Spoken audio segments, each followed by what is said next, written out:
रानू चिड़िया गर्भवती थी और जल्दी ही अंडे देने वाली थी। वो अनाज की तलाश में जंगल में इधर उधर घूम रही थी। थोड़ी दूर जाने पर उसे एक अनाज का खेत दिखाई दिया। रानू खुश होकर बोली, अरे वाह, कितनी अच्छी खेती है। अब मैं रोज यहीं से अनाज लेकर जाया करूंगी। कल आते समय कालू भैया को भी साथ लेकर आऊंगी। तभी अचानक उसके पेट में तेज दर्द होने लगा। अरे बाप रे, ये क्या हो रहा है? मेरे पेट में अचानक इतना दर्द क्यों शुरू हो गया? डॉक्टर चाची ने तो अभी 8 दिन बाद का समय बताया था। मुझे जल्दी घर जाना होगा।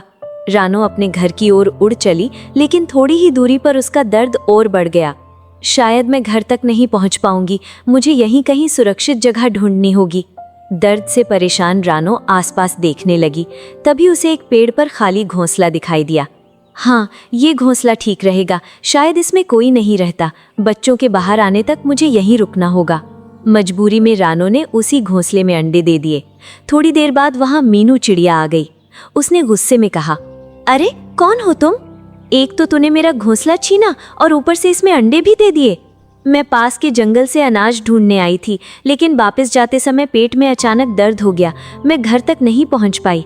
मुझे माफ़ कर दीजिए। मुझे नहीं पता था कि ये आपका घोंसला है।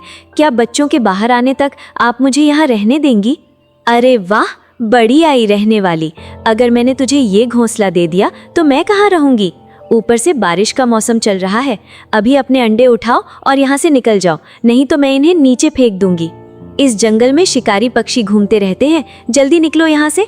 ठीक है, मैं चली जाती हूँ, लेकिन मुझ पर एक एहसान कर दीजिए। मैं एक साथ दोनों अंडे नहीं ले जा सकती। पहले एक अंडा घर छोड़कर आती हूँ, फिर दूसरा लेने आ जाऊंगी। ठीक है, लेकिन जल्दी करना, मेरे घर मेहमान आने वाले हैं। बेचारी रानू मजबूर थी। उसने एक अंडा उठाया और अपने घर की ओर उड़ गई।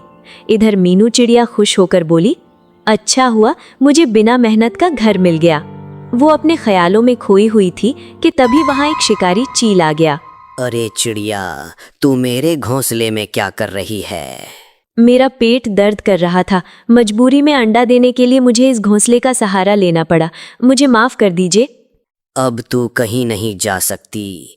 इस घोंसले में जो भी पक्षी आता है सीधा मेरे पेट में जाता है। पहले मैं तेरे अंडे खाऊंगा, फिर तुझे। इतना कहकर चील ने हमला कर दिया। मीनू घायल हो गई और चील अंडा लेकर उड़ गया। रास्ते में उसे सामने से दूसरा चील आता दिखा तो उसने अंडा अपने दूसरे अड्डे पर छिपा दिया। उधर रानू मीनू के पास आ गई और मीनू ने रानू को सारी बात बताई।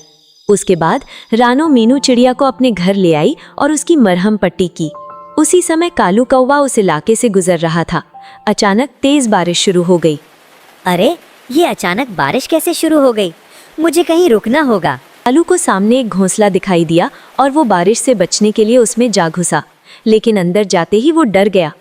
अरे बाप रे, ये तो किसी शिकारी चील का घोंसला लगता है। यहाँ तो मरे हुए पक्षियों के कंकाल पड़े हैं। और ये क्या? यहाँ तो बहुत सारे अंडे हैं। उसे उनमें रानू का अंडा दिखाई दिया। चील वापस आने से पहले मुझे यहाँ से निकलना होगा। कालू अंडा लेकर वहां से उड़ गया। कुछ देर बाद सभी चिड़िया इकट्ठा हो गईं।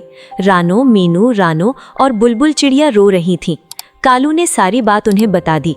हमें ताकत से नहीं, अक्ल से काम लेना होगा। रानू ने कालू को एक योजना समझाई। योजना थोड़ी जोखिम भरी थी, लेकिन सभी ने हामी भर दी। कालू जानबूझकर शिकारी चील के पास गया और जोर जोर से डकार लेने लगा। आज तो बड़ा मजा आ गया। मैं अभी अभी शुतुरमुर्ग का अंडा खाकर आया हूँ। चील लालच में आ गया। क्या कहा? शुतुरमुर्ग का अंडा? मुझे वहां ले चल। ले तो चलूंगा, लेकिन बदले में तुम ये सारे अंडे मुझे दे दोगे। चील मान गया और कालू के पीछे चल पड़ा। चील के जाते ही रानू, मीनू और बुलबुल चिड़िया उसके अंडे से सारे अंडे उठा लाईं। उधर चील ने जैसे ही शुतुरमुर्ग समझकर पत्थर के नकली अंडे पर जोर से चोंच मारी, उसकी चोंच टूट गई। बारिश में नकली अंडों का रंग भी उतर गया। चील चिल्लाया, ये तो पत्थर हैं। उस कालू कौवे ने मुझे धोखा दिया। इधर सभी चिड़ियों को अपने अपने अंडे मिल गए। मीनू ने बचे हुए अंडों की जिम्मेदारी ले ली। अब जंगल में फिर से खुशी लौट आई और सभी पक्षी हंसी खुशी रहने लगे। Thanks for watching.